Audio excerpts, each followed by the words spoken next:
नमस्कार, मैं अभिषेक और आप देख रहे हैं भारत न्यूज नेशन।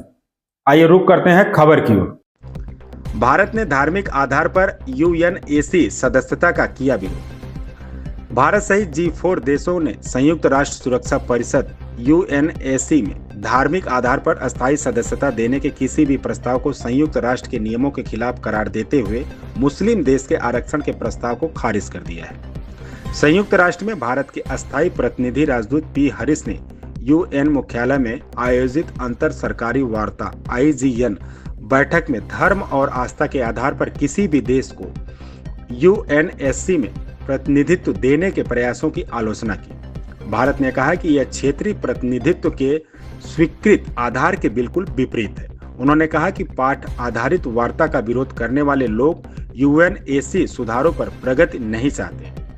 भारतीय राजदूत का यह बयान तुर्की के राष्ट्रपति रेसेप तैयब एर्दोगन के बीते महीने दिए गए उस बयान के बाद आया जिसमें एर्दोगन ने कहा था कि एक इस्लामिक देश को भी सुरक्षा परिषद का अस्थायी सदस्य बनाया जाना चाहिए। इस दौरान हरीश ने सुरक्षा परिषद के सदस्यों की संख्या बढ़ाने की भारत की मांग को भी दोहराया। उन्होंने कहा कि परिषद के सदस्यों की संख्या को 15 से बढ़ाकर 25 या 26 करना चाहिए, जिसमें 11 अस्थायी सदस्य और 14 या 15 अस्थायी सदस्य शामिल हो। बता दें कि फिलहाल यूएनएसी में 5 अस्थायी तथा 10 अस्थायी सदस्य हैं, जिनमें से अमेरिका, रूस, चीन, फ्रांस और ब्रिटेन अस्थायी सीट वाले देश हैं। बाकी 10 सदस्यों को 2 साल के कार्यकाल के लिए गैर अस्थायी सदस्यों के रूप में चुना जाता है। भारत पिछली बार 2021-22 में गैर अस्थायी सदस्य के रूप में परिषद में शामिल था।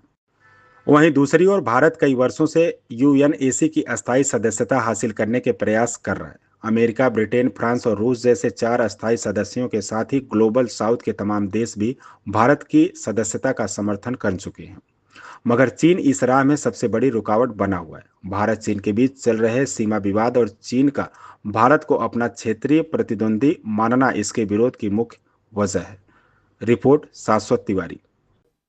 इस खबर में बस इतना ही। बने रहिए भारत न्यूज नेशन के साथ।